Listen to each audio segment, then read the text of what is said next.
En l'an 356, un homme de 105 ans est mort seul, dans une grotte du désert égyptien. Pendant plus de 80 ans, il a affronté un isolement si extrême et des visions si terrifiantes qu'elles feraient perdre la raison à n'importe qui. Des démons sous forme de bêtes sauvages, des attaques physiques et une solitude absolue. Mais cet homme n'a pas seulement survécu, il a fondé un mouvement qui a changé l'histoire du monde.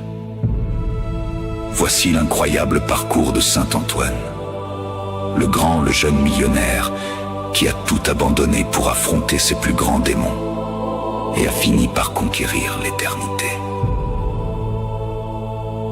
Nous sommes dans l'Égypte du IIIe siècle, une province romaine où le christianisme était encore persécuté. Antoine est né en 251 dans une famille aisée de propriétaires terriens. À 18 ans, ses parents sont morts, le laissant responsable d'une fortune considérable et de sa sœur cadette. La plupart des jeunes dans cette position auraient consolidé leur richesse et leur pouvoir. Antoine a fait l'opposé. Dans une décision qui a choqué sa communauté, il a absolument tout vendu, a distribué l'argent aux pauvres, a confié sa sœur à une communauté de vierges consacrées et a disparu. Mais où est-il allé? Et pourquoi ce choix radical? La réponse se trouve dans un passage biblique qu'Antoine a entendu par hasard dans une église. Si tu veux être parfait, va, vends tout ce que tu as, donne-le aux pauvres, et tu auras un trésor dans le ciel. Pour la plupart des gens, ces mots étaient métaphoriques, un bel idéal mais impraticable. Pour Antoine, ce fut un ordre littéral et irrévocable. En quelques semaines, il a exécuté un plan qui ressemblait à de la folie. Ses propriétés, cultivées depuis des générations, ont été vendues à des prix justes, l'argent. Une fortune qui lui aurait garanti une sécurité à vie a été distribuée aux nécessiteux de son village. Il n'a gardé que le minimum pour assurer l'avenir de sa sœur. Après cela, à 20 ans, Antoine est simplement sorti de la civilisation en marchant. Mais il n'est pas allé directement dans le désert profond. C'est un détail que beaucoup ignorent. Antoine a passé les premières années à vivre à proximité de son village, dans ce qu'on appelait les tombes, des structures funéraires abandonnées aux abords des cités égyptiennes. Il cherchait des maîtres, des ermites plus âgés qui vivaient déjà dans l'isolement. Il apprenait des techniques de jeûne, de prière prolongée, de travail manuel pour sa subsistance de base. Pendant 5 ans, Antoine a vécu de cette manière, perfectionnant des disciplines qui testeraient les limites du corps humain. Il mangeait une fois par jour, sautant parfois des jours entiers. Il dormait sur le sol de pierre. Il passait des nuits entières en prière. Sa réputation a commencé à grandir. Des jeunes curieux venaient le voir, cherchant à comprendre ce qui motivait un tel renoncement. C'est à 35 ans qu'Antoine a franchi le pas définitif. Il a traversé le Nil et s'est enfoncé dans le désert oriental. Une région si inhospitalière qu'on l'appelait le désert intérieur. Là, il a trouvé une forteresse romaine abandonnée au sommet d'une montagne. L'endroit était parfait pour son projet. Complètement isolé, protégé des animaux sauvages, avec une petite source d'eau, Antoine a scellé l'entrée, ne laissant qu'une petite ouverture pour recevoir le pain que des amis apportaient 2 fois par an. Et c'est alors qu'a commencé le véritable test. 20 ans. 2 décennies d'isolement presque total dans une forteresse de pierre au milieu de nulle part. Sans livres, sans compagnie, sans distraction. Seulement Antoine, ses pensées et quelque chose d'autre. Car c'est pendant cette période que les visions ont commencé. Les récits de ce qui s'est passé à l'intérieur de cette forteresse sont perturbants. Antoine a décrit des attaques nocturnes d'entités qui prenaient des formes animales. Des lions rugissants, des serpents rampant sur les murs, des loups hurlants. Il a raconté des coups violents qui le laissaient inconscient, se réveillant des heures plus tard couvert d'ecchymoses. Des voix murmuraient des tentations spécifiques, personnalisées. Des souvenirs de sa vie confortable. Des promesses de gloire s'il abandonnait le désert. Des doutes corrosifs sur le sens de son sacrifice. Mais que se passait-il réellement dans cette forteresse? Était-ce une folie induite par la solitude extrême? Des hallucinations causées par la dénutrition et la déshydratation chronique? Ou y avait-il quelque chose de plus, une véritable bataille spirituelle livrée, loin des regards humains? Ce que nous savons, c'est qu'Antoine a développé des méthodes spécifiques pour résister. Il a transformé le travail manuel en arme spirituelle, tressant des paniers d'osier pendant des heures pour garder l'esprit concentré. Il a mémorisé des passages entiers, des écritures qu'il connaissait, les récitant à voix haute pour combler le silence. Il a établi des routines rigides qui divisaient le temps et créaient une structure dans le chaos. Et cela a fonctionné. Car lorsqu'Antoine a fini par sortir de cette forteresse à 55 ans, les gens qui l'ont trouvé ont été choqués. Ils s'attendaient à voir un homme brisé, vieilli prématurément, possiblement fou. Ils ont trouvé quelqu'un en parfait équilibre, avec une clarté mentale exceptionnelle et une sérénité qui semblait surnaturelle. Son corps, malgré les privations extrêmes, était en bonne santé. Son esprit, malgré l'isolement, était vif. Mais l'histoire ne faisait que commencer. Car ce qu'Antoine a fait après être sorti de cette forteresse allait créer un mouvement qui traverserait les siècles.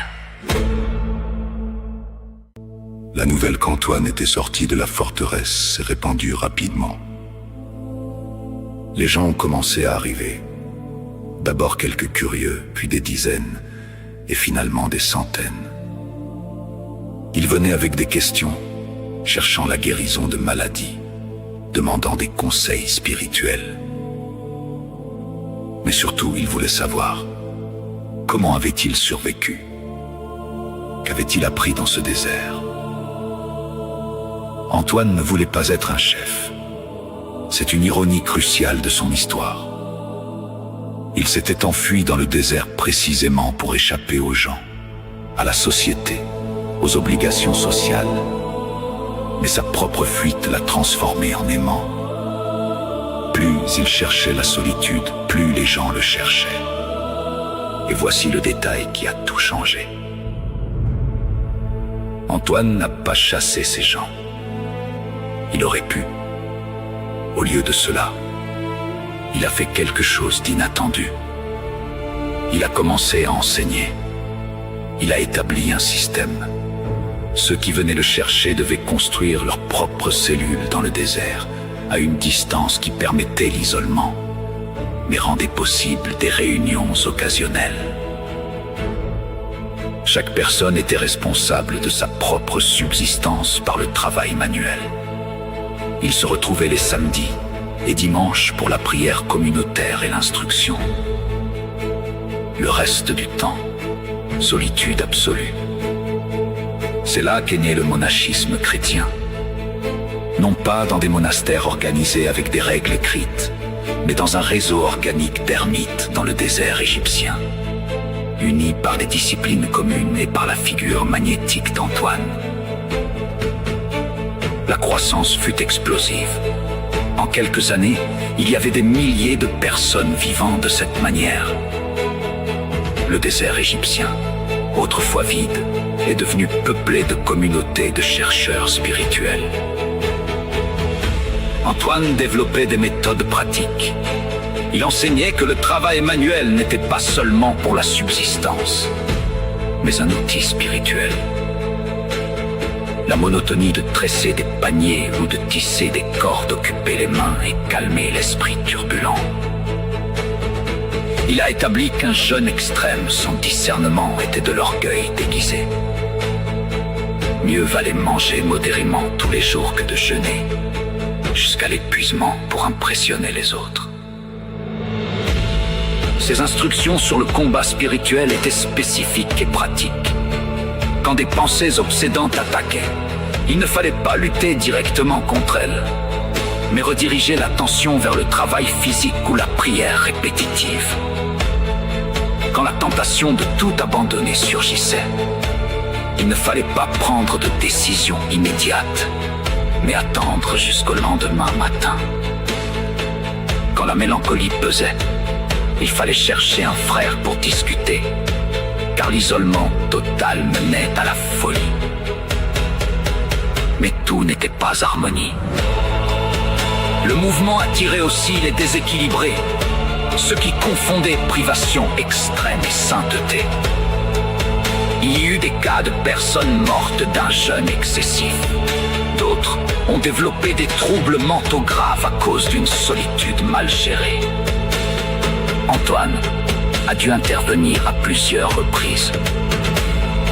Il a établi que personne ne devait s'isoler complètement sans avoir passé des années sous orientation.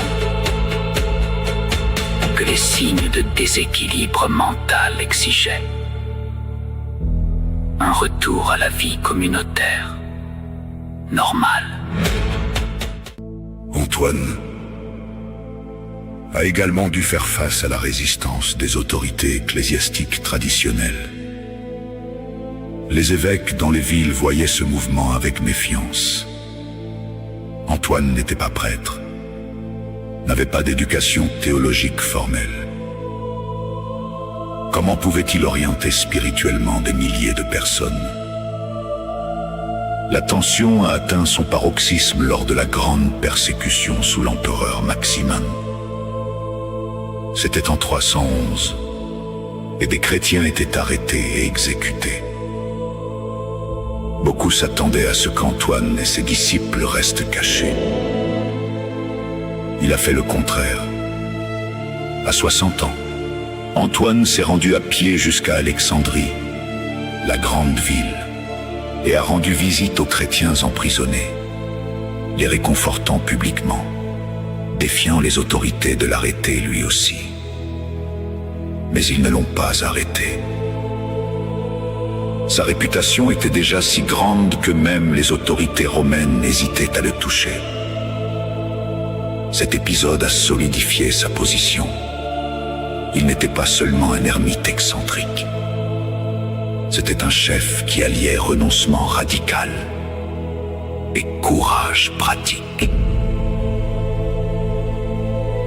Après la persécution, Antoine est retourné au désert. Mais un nouveau problème se posait. Sa renommée avait tellement grandi que la solitude devenait impossible. Alors, à 85 ans, Antoine a de nouveau fait quelque chose de radical. Il a disparu.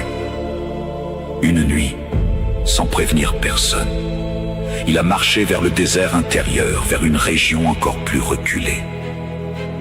Il n'a emmené que 2 disciples fidèles qui ont juré de ne pas révéler sa localisation.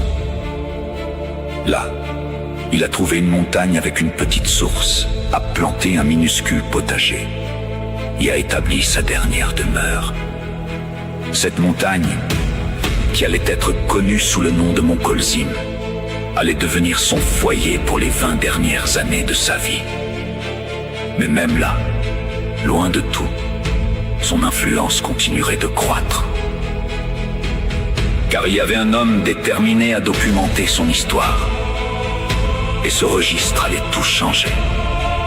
Athanase d'Alexandrie était évêque, théologien, et l'un des esprits les plus brillants du christianisme antique. Il a connu Antoine personnellement et a été fasciné. Vers 360, 4 ans après la mort d'Antoine, Athanase a écrit la vie d'Antoine. Cette biographie n'était pas seulement un registre historique. C'était une propagande spirituelle brillante, un manuel sur la façon de vivre le christianisme radical et une arme théologique contre les hérésies de l'époque. Le livre est devenu un phénomène instantané. Il a été copié et distribué dans tout l'Empire romain et au-delà, traduit en latin, grec, syriaque, copte, éthiopien. Il est arrivé dans des endroits où le nom d'Antoine n'avait jamais été entendu. Et partout, il a inspiré des imitateurs. Le monachisme est devenu le phénomène de croissance le plus rapide du christianisme tardif. En 150 ans, il y avait des dizaines de milliers de moines, de religieuses répartis sur 3 continents. Mais le livre d'Athanase a aussi immortalisé particulièrement les combats d'Antoine contre les démons. Cela a inspiré une obsession pour la guerre spirituelle qui marquerait le christianisme médiéval. Que s'est-il réellement passé dans ce désert? Les visions d'Antoine étaient-elles réelles ou les produits d'un esprit sous un stress extrême? La science moderne offre des explications. Un jeûne prolongé induit des états modifiés de conscience. L'isolement sensoriel cause des hallucinations vives. La déshydratation chronique affecte la perception et le jugement. Le cerveau humain, dans des conditions extrêmes, comble l'absence de stimuli externes par des créations internes élaborées. Mais ces explications ne diminuent pas l'exploit d'Antoine. Même si nous acceptons que ces visions étaient des hallucinations induites par la privation, ce qu'il a réalisé reste extraordinaire. Il a gardé sa santé mentale dans des situations qui induisent la psychose, et il y avait des résultats tangibles de sa vie. Les personnes qui lui rendaient visite rapportaient des transformations profondes. Des conflits familiaux, vieux de plusieurs décennies, étaient résolus. Des addictions qui semblaient incurables étaient surmontées. Les dernières années d'Antoine sur le mont Colzim furent marquées par une sérénité profonde. Il avait enfin trouvé l'équilibre entre solitude et communauté. Les récits des visiteurs de cette période décrivent d'un homme d'une clarté mentale exceptionnelle malgré son âge avancé. À 100 ans, Antoine marchait encore de longues distances, sa mémoire restait intacte. Il est mort en 356, à 105 ans, un âge extraordinaire pour n'importe quelle époque. Ses 2 fidèles disciples, Macaire et Amatas, étaient présents. Antoine a donné des instructions spécifiques. Enterrez mon corps secrètement. Ne laissez pas qu'il devienne une relique, ne marquez pas l'emplacement. Il craignait, même dans la mort, de devenir un objet de vénération superstitieuse. Ils ont obéi partiellement. Ils ont enterré le corps dans un lieu secret qui n'a jamais été révélé. Mais ils ont gardé ses quelques possessions. Une peau de mouton, 2 tuniques usées, un bâton. L'emplacement exact de son tombeau est resté secret pendant 200 ans. Mais le véritable héritage d'Antoine n'était pas dans des os ou des objets. Il était dans le mouvement qu'il a inauguré. Dans les 200 premières années après sa mort, on estime qu'un demi-million de personnes ont adopté la vie monastique. Les monastères sont devenus des centres de préservation de la connaissance pendant des siècles obscurs. Le monachisme a aussi eu des aspects sombres, des distorsions de disciples qui ont choisi les aspects les plus dramatiques et ont ignoré sa sagesse équilibrée. Antoine n'a jamais écrit de règles formelles. Son enseignement était personnel, contextuel, pratique. Fais ce que tu peux, pas ce que font les autres, disait-il. Chaque personne a sa mesure, n'imite pas aveuglément. Cette sagesse s'est souvent perdue dans l'institutionnalisation, mais dans les moments de renouveau monastique à travers les siècles, on est toujours revenu à Antoine. L'impact d'Antoine a transcendé la religion. Les philosophes étudiaient sa vie comme un exemple de la force de volonté humaine. Les psychologues du XXe siècle analysaient ces méthodes comme précurseurs de la thérapie cognitive. La tentation de Saint Antoine est devenue un thème obsessionnel dans l'art occidental. Pourquoi cette histoire particulière résonnait-elle à travers les siècles? La réponse réside peut-être dans ce qu'Antoine représentait réellement. La quête humaine d'authenticité dans un monde de superficialité. Antoine a posé la question radicale que chaque génération doit reposer. Qu'est-ce qui compte vraiment? Et ensuite, plus important encore, il a vécu la réponse. Il n'a pas seulement prêché le renoncement, il a renoncé. À l'ère moderne, son exemple gagne une nouvelle pertinence. Nous vivons à une époque de connexion numérique constante, mais de solitude épidémique. Antoine n'avait pas de smartphone, mais il a affronté la distraction. Ces méthodes font aussi écho à des pratiques contemporaines. Le minimalisme volontaire reflète son renoncement aux possessions. Les retraites de silence répliquent son isolement temporaire. La vie d'Antoine n'est pas un modèle direct pour les gens modernes, mais il y a des principes à en extraire. La nécessité de périodes de solitude réelle. La valeur des disciplines volontaires qui renforcent le caractère. Antoine nous confronte également à des vérités inconfortables. Il prouve que les êtres humains sont capables de bien plus que ce que nous imaginons. Peut-être la leçon la plus importante d'Antoine concerne-t-elle le temps. Les résultats profonds exigent du temps profond. Il n'y a pas de raccourci pour une transformation authentique. Cela défie la culture de la gratification instantanée. Antoine nous rappelle que certains processus ne peuvent tout simplement pas être accélérés. Son tombeau secret porte aussi un symbolisme. Se concentrer, non pas sur l'endroit où se trouvaient ses os, mais sur la façon dont il avait vécu.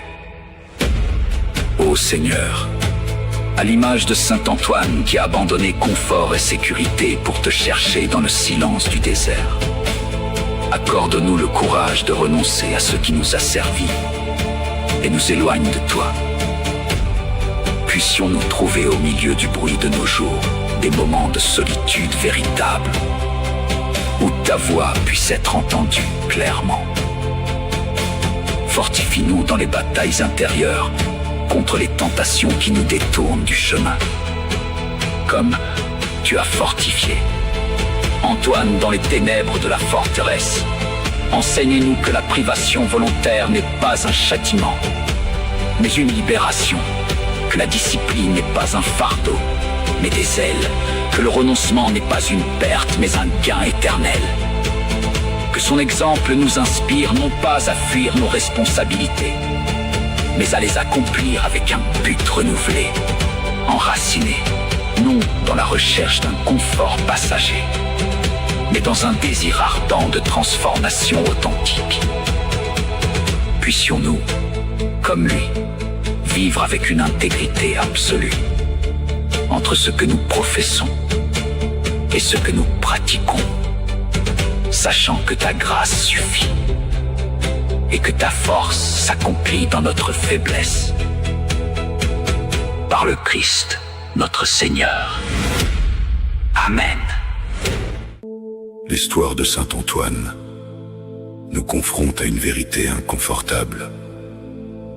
Nous nous contentons souvent de versions diluées de nous-mêmes. Nous vivons en pilotage automatique, distraits par des urgences qui ne sont pas importantes, accumulant des choses dont nous n'avons pas besoin, impressionnant des gens que nous ne connaissons pas vraiment. Antoine a fait différemment. Il a demandé ce qui importait réellement, et a ensuite eu le courage absurde de vivre la réponse. Nous ne sommes pas appelés à imiter littéralement ces méthodes extrêmes. La plupart d'entre nous ont des familles à nourrir, des communautés à servir. Des emplois qui font une différence authentique dans le monde. Mais nous sommes appelés à poser notre propre question radicale. Au milieu de tout ce qui remplit nos journées, qu'est-ce qui mérite réellement une place dans nos vies?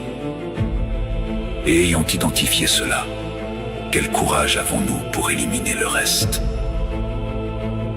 Antoine nous enseigne qu'une transformation réelle exige un prix réel.